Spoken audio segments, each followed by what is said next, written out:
Hi, this is no ordinary voice of spiritual ventriloquism. You are listening to the dummy himself. Well,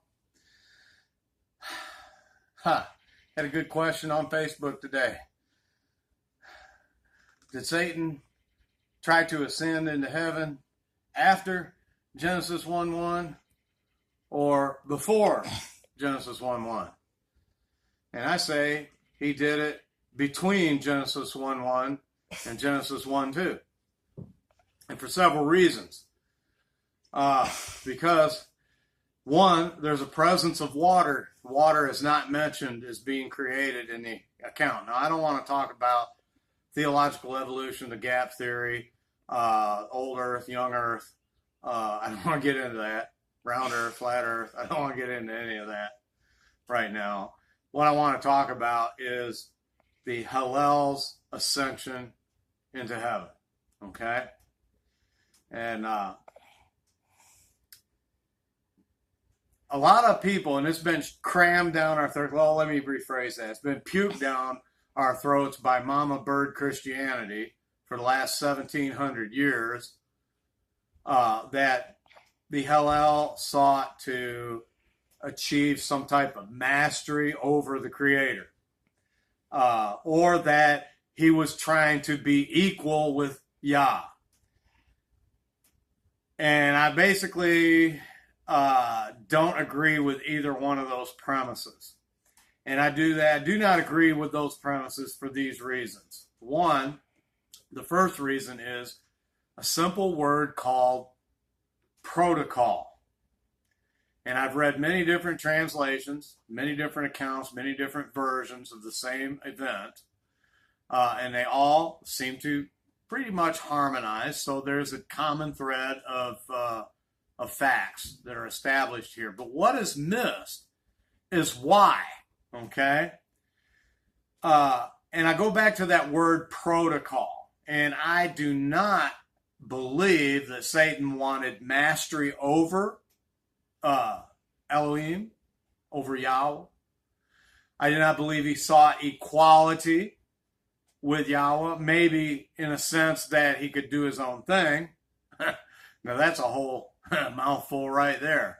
Probably should do a video on that. When I overcome all of those tendencies myself, I just might. Anyway,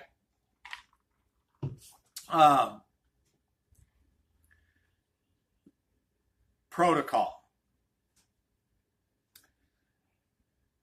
Satan's quote-unquote rebellion was not in his wanting to go up there and be like the Most High, but I understand that's what the text says, in Isaiah 14. I will ascend into heaven above the mount of the stars of the congregation of the north and be like the Most High, okay?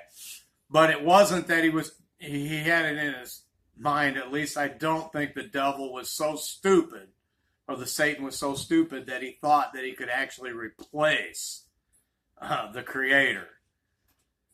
But protocol, okay?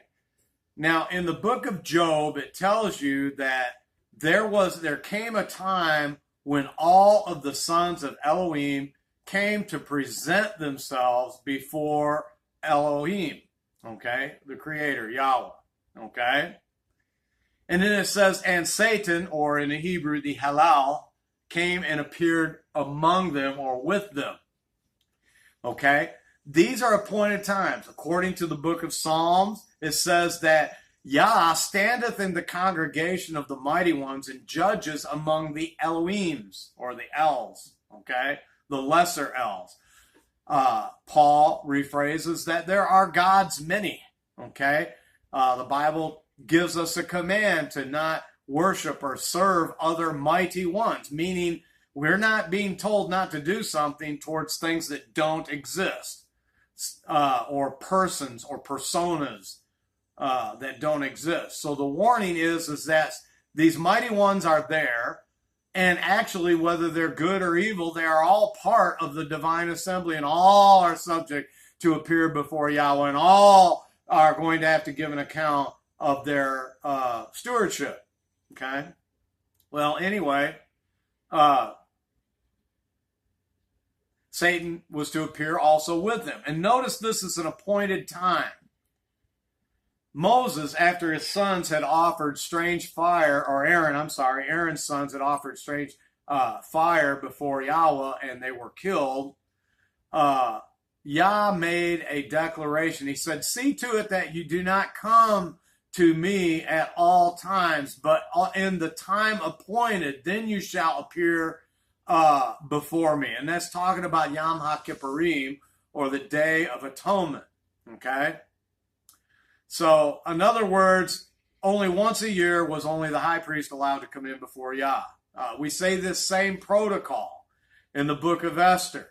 It says in the book of Esther, which is an excellent book of protocols. I have my issues with the authenticity or the genuineness of the whole storyline itself. That's my own personal opinion. But it is a book that is rich in Western Semitic and Eastern protocols, and should be studied and valued. Okay? At any rate, it says that we have one, Vashti, who refused to come before the king at the time appointed. So she was like doing the opposite of what Esther did when she emboldened herself out of supposed desperation to come before the king uninvited or unsummoned, okay, which that usually meant death, or maybe life in prison or something. I don't know, whatever judgment, punishment they deemed worthy. So the rebellion of Satan was ascending into heaven to present himself before Elohim by his own volition, by his own will.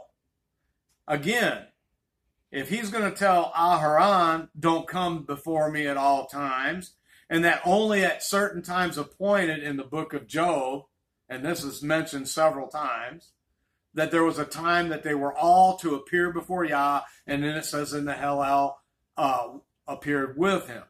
After the Hallel was cast out of heaven, he was then only subject to walking up and down and to and fro in the earth. Okay? Now that doesn't mean he ceased to appear when he was required to appear, but when we look at the most ancient customs of the dwelling place of Elohim, he's always been in the Canaanite and Hebrew as one who dwelt in the mountains in a tent, Mount Zion. In the Canaanite, it was Mount Hermon.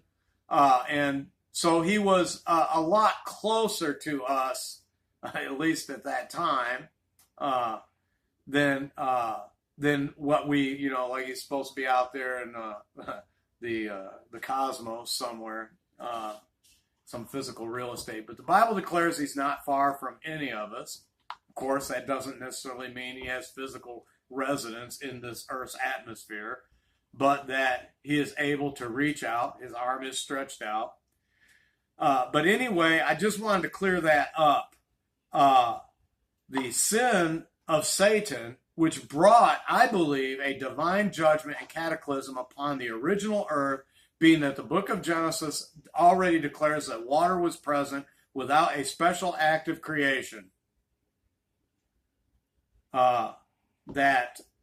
What he did, his sin was to take it upon himself to go before the divine one without being summoned.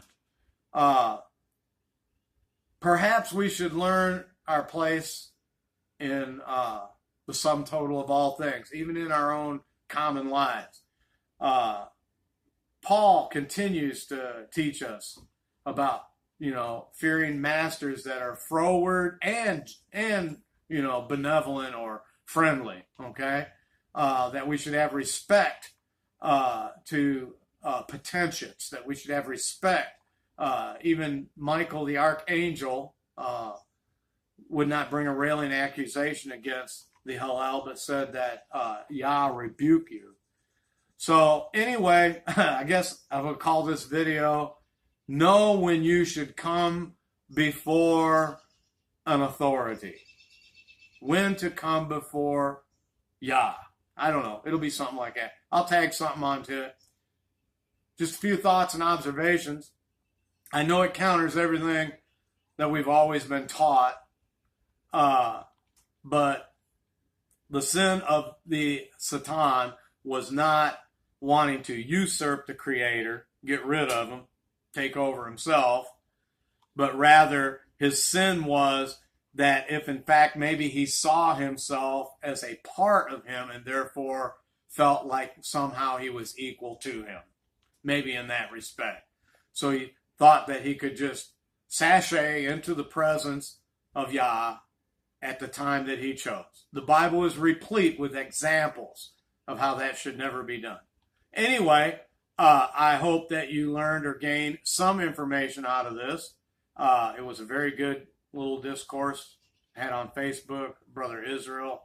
I don't know what his comments are on this yet. I'd be very interested to see what he might have to say as well. Well, shalom, Shabbat shalom.